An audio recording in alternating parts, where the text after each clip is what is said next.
Welcome to Avalon State of the Arts, where we explore different components and dimensions of our school, Avalon School of the Arts, and its music counterpart, the Avalon Music Academy of Holland. We're your hosts, Rich and Marie, and we look forward to sharing interesting topics about our school in a fun, easy-to-listen-to format. Because my mom, who founded our school, taught me, if you're not having fun with this, then you're not doing it right. Hello and welcome everyone to Avalon State of the Arts. We're so excited to have you here. I was just going through some of the stats on this podcast that I'd like to share to get us started. We'd like to welcome all of our listeners from, of course, all regions of Michigan, Indiana, Massachusetts, Connecticut, California, Texas, Maryland, Vermont, Alabama, New York, Georgia, Arizona, Minnesota, and Pennsylvania, and our international guests listening in from the Bahamas, Germany, Mexico, and two regions of Canada. I guess what they call it, provinces of Alberta and Ontario. Thank you for joining us in whatever corner of the globe you're joining us from. I'm going to get started with some announcements and some things we got going on at the school this week, and then we'll get going on our feature for today, where we get to talk to one of our music teachers.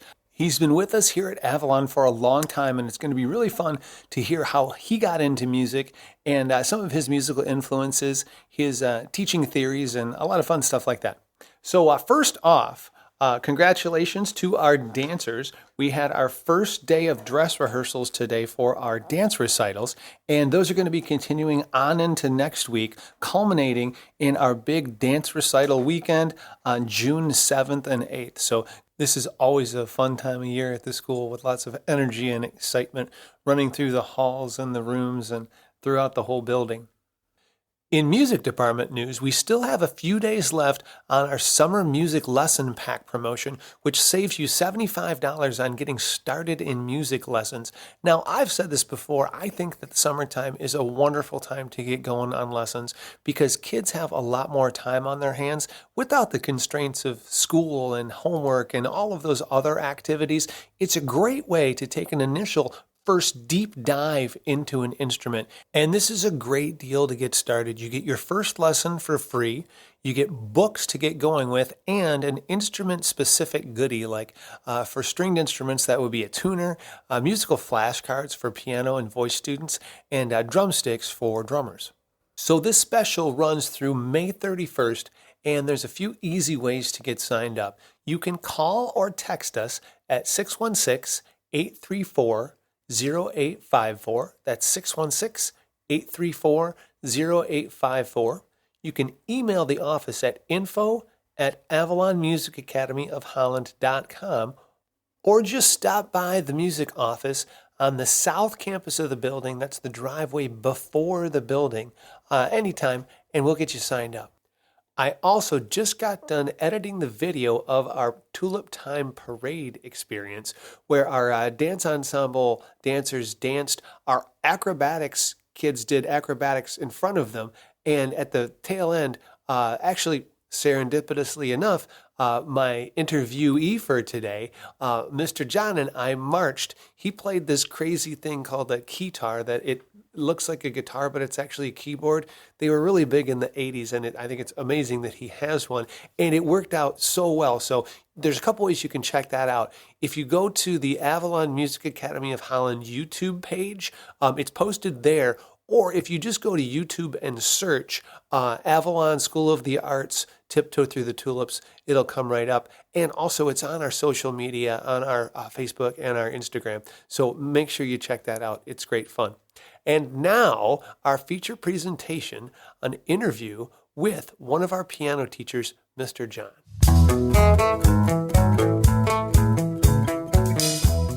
Well, it is always exciting to have a guest with us on the podcast, and today is no exception. So I wanted to bring in one of our teachers here, our music teachers, and so I thought the fun place to start would be with my friend, Mr. John here, who has taught for us for a long time, but also we have known each other for a really long time. So, John, you're going to remember better than I. How long have we known each other? Man, it is a pleasure to be here, and we have known each other, Rich, since the fall of 2007. So we're going on 20 years. Yeah. And one of the other reasons I thought this would be fun is that John has been a teacher who's been with us the longest, which has been Since early part of 2017, so going on 8 years now. wow. And of course, the lion's share of that at our old location, but now excited to say at our new location where you get a bigger room and a window. A view, yeah. Moving on up. It's great. Yeah, it's a privilege to be here. So I guess, one of the things I wanted to get started with was just kind of like your history and how you got started in music, when you started playing the piano, kind of your whole musical history. Yeah. So I always have been around music since I was a little kid. My family told me that my very first, I didn't say words first, I sang words first, apparently, whatever they were, or sang noises. And there was always a piano around our family, whether it was my mom's side or my dad's side. And my grandma Rink played the piano, and she was my first piano teacher. But anytime we'd get together for a holiday or for Christmas, there would always be some piano playing and some singing going on. And so that was my upbringing a little bit. And there's the sideline there too, is that Grandma Rink taught with us up until a couple years ago. And she was in her 80s, right? Yeah. So I guess that's a kind of like a fun 2 or 3 generations of Rinks were at the studio all at once. Yeah.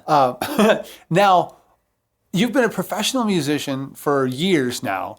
And I guess one of the things about starting young, and I started young too, my mom started me at lessons when I was 5 with Kelly Baker, local piano teacher for years and years here. And it was such a great beginning. You never really know where music's going to take you. And it's a lifelong journey with a lot of different angles. So you've been a professional musician for years now. Can you tell us about all the musical things that you're involved in? Absolutely. So going back to my earlier days, my grandma was my first piano teacher. She taught me for 9 years. And then I kind of got a little burned out from classical music. That was primarily what I was introduced to and studied when I was younger.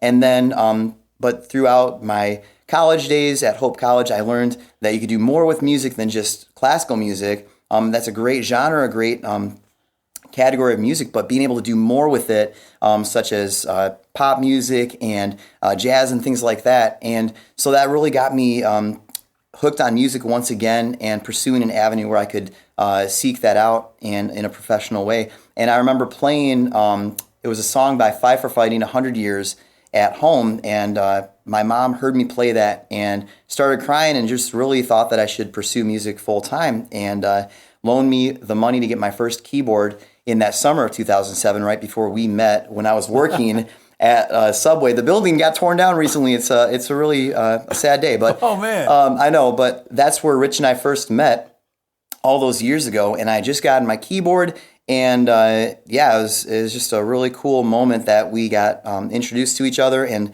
a few months later I was able to start playing with his band, and that led to more avenues of playing music at the church where we both get to play at now a little bit, at Daybreak, and then that led to other things as well and other opportunities. So once again, you just never know what might be right around the bend as far as music is concerned, but it's just been a blast to get to play professionally these last several years.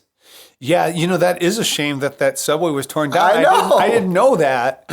But that's... Side story, though, we did have this incredible sandwich that I don't know if it's street legal, to be honest. We called it the 4x4, and it was 4 different kinds of meat, 4 different kinds of cheese, and I'm just going to stop right there. So. I remember our bass player at the time, Lee, went in there, and he got that one of those, and he said he could barely walk out of there. Yeah. Took him a couple days to recover, but he's doing all right. Yep. He's back on things. Yeah. That's great, So essentially, then John and I started playing in this band together, and then that led to him getting like solo gigs where he would play piano and sing, and then also we would perform in different configurations. We would do duos and trios, and so it kind of spiderwebbed into a lot of different kinds of gigs, everything from clubs to corporate events to weddings. Yeah. And you never knew, kind of like, oh, it's going to lead us there. It's going to lead us there. So it's just a lovely thing about music. And I guess then the next step of that was when you began teaching piano. So why did you want to become a teacher? Yeah, that's such a great question. I was reflecting on that too. Whenever I have a birthday, I had a birthday recently, you just kind of reflect on all the great things that happened that year and over the course of your life too. And with teaching, my grandma was once again my first piano teacher. She taught me for 9 years, and she did that through the good times and the bad times, because I had a couple of years in there where I did not like to practice. In fact, I even may have told a little fib and said I couldn't read the music, because that's why it was so horrible, and I got glasses for a year. Sorry, Grandma. Yeah. So truth is now out there. But she did all that for me and for my brother and my sister and all of our cousins, and just wanted to give back, pay it forward to be able to help someone else learn how to play and enjoy music. And that's really one of the reasons why. And the other reason is I just love getting to see someone else learn and discover the incredible gift and joy that music brings to people. For sure. And I guess that kind of goes to show, too, that you just never know when there's going to be a breakthrough. Yeah, exactly. It can happen at any time. Yeah. And I, with students of mine, too, sometimes you get some coasting for a while, but then they latch on to something. Yes. And you're like, okay, we got it. Yep. And that's Yep. just such a cool, fun, special moment. Yeah. So I know a lot of these, but why don't you tell everybody, what are some of your musical influences? All right, so going back to my earlier days, as I mentioned, I first started out as classical, a background in classical music. And so I would say definitely Mozart and Chopin and Beethoven, and I loved Scott Joplin and some Debussy and Pachelbel Canon D. Those were all on my list. Furious, I was playing that every day. But then later on, after my taste kind of changed a little bit to more of current music and what was on the radio, and so that I remember I was in college and I heard for the first time this song called "Clocks" by Coldplay, and it just changed my life really. It kind of opened that door and that realization that there was more to music other than just classical, and there's nothing wrong with classical. That's a great avenue to pursue in music, but Coldplay and then a little bit later Billy Joel and Elton John really influenced a lot of my music and my passion for what kind of music I wanted to play and be able to pursue. So quick little side story on that one, of course, has to be, well, this is the way that John met his wife, is playing in the practice rooms at Hope College.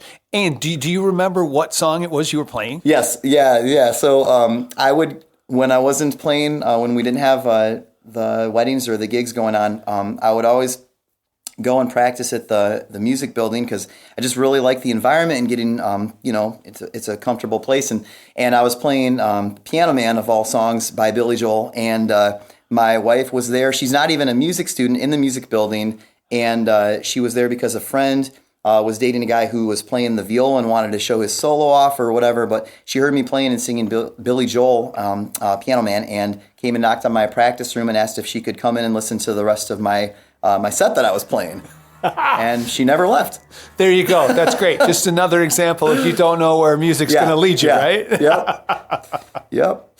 Now, as far as like today, do you have a favorite musician or composer? And then what makes them so outstanding? Yeah, I still really do love listening to Coldplay, and I really do like Brandon Lake too. He's a more current worship guy, but I would say ultimately for me, it's any music or artist that just really moves my heart, something that moves you when you listen to it and you hear it and you're just like, wow. And it just blows your mind when you hear it. It's almost like seeing a sunrise or a sunset, where you're just like, wow, that is, I got to listen to that again. I got to listen to that again, and yeah. Yeah, I often tell students this too, is that one of the things that really kind of cemented me into music was the idea that dependent on the notes I would play or the chords I would play, that could actually affect a mood. Yeah. It seemed to me just so crazy that could be the case. And I thought, this is just something that I got to do. Yeah. This is so cool. Yeah, I can have like a haunted house song, or I can have like, happy that. Yeah, absolutely. Yeah. The fact that it can move you and make you feel feelings is just huge. Yeah. So as far as in your teaching, is there a common musical concept that students sometimes struggle with? And how do you approach it in lessons? Yeah.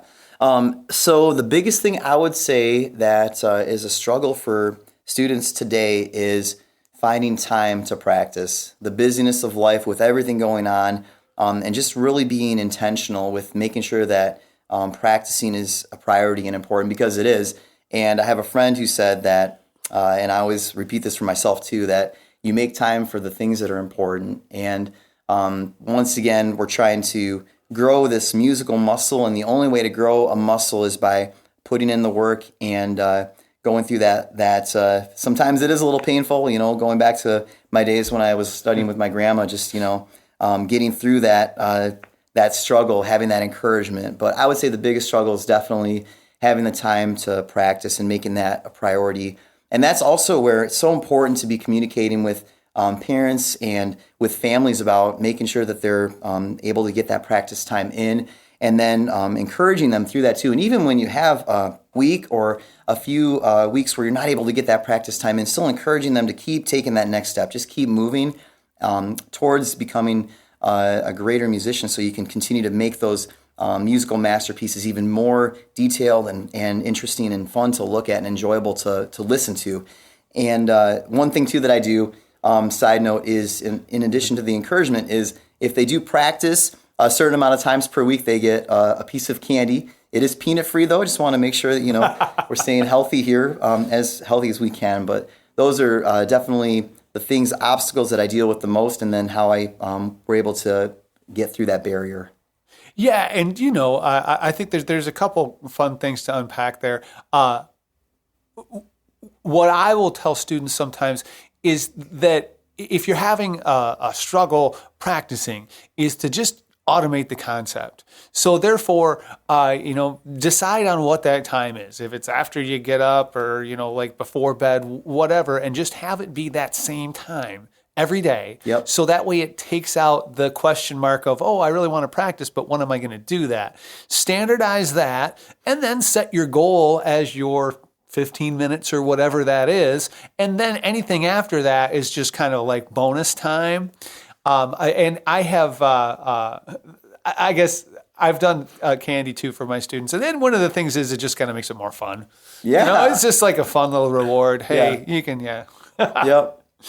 So we've talked about this from time to time. Do you have a big picture goal of what you work to achieve with your students? Yeah, and that's a great thing to have. You have to have a goal, something you're working towards, whether it's a younger student or an older adult student or anywhere in between. Always having something you're working towards, a piece or a song that they might want to learn how to do, is always important, because once again, music is supposed to be fun, right? And if they don't have something that they're working towards or that we're working towards together, then it's not going to be fun. And I think that was one of the reasons too why I did walk away from music for a little bit, just because I had lost that joy for the type of music that I wanted to do. Yeah, I think one of the things that John and I have come back to from time to time is that if you teach students to love music, then a lot of your job after that is just a lot easier. Because if you get them to love music, they're going to want to do it. And so when we look at our bigger concepts, I think both of us have that same kind of vision of make them love music, and they'll practice. Yeah, absolutely. So now I know some of these too, but what are some of your other hobbies and activities besides music? Oh man, in case you don't know this, I have ran 5 full marathons now. I've done Grand Rapids 3 times and the New York Marathon a few years ago, in Chicago this past October. And running is one of my favorite things to do. I also love to read and write. And I love vacationing with my wife, Chelsea, whether it's to a beach, somewhere warm, or a national park, or in the circumstance where it happens to be, happenstance where it happens to be both, is always a blessing. But I just really do enjoy anything outdoors, anything moving. Once again, taking in nature is always a great thing that I enjoy doing. And for those of you that don't know this, John loves the bright running shoes. I do. This is rare. I can kind of look down at those shoes without it. Without the sunglasses, yeah. Yeah, Yep. exactly. Yep. So there's been occasions where I've actually been driving and I see these shoes and it's almost like blocks like away. I'm like, oh, it's got to be John. It turns out there he is. There he goes. Yep. All right. So what would you say is your favorite part about teaching here at Avalon? Oh, I love coming here every day. It's a joy. I drive from Allendale now. My wife and I live up in Allendale. We used to live in Holland, and it's a 20-mile, 30-minute drive every day, but I love coming in.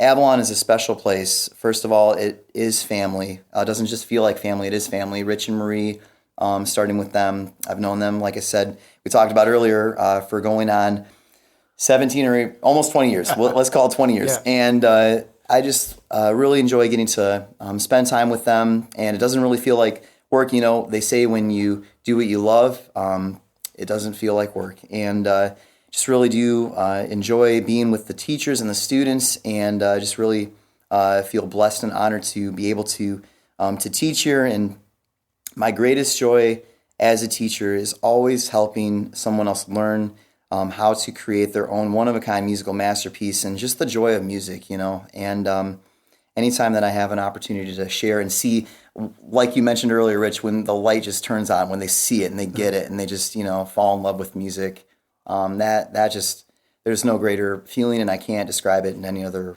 way than just, I can relax now. My work is done, you know, and it's just a real privilege and blessing to get to do this.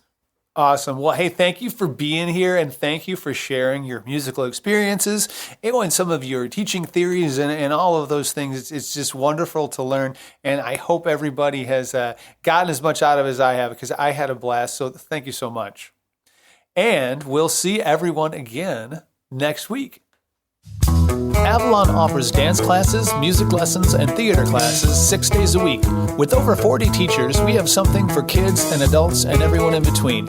You can reach the dance and theater department at avalonschoolofthearts.com and the music department at avalonmusicacademyofholland.com. Where dreams begin is in that magical space within. When your heart and your mind and your soul intertwine in wonder, that's where dreams begin.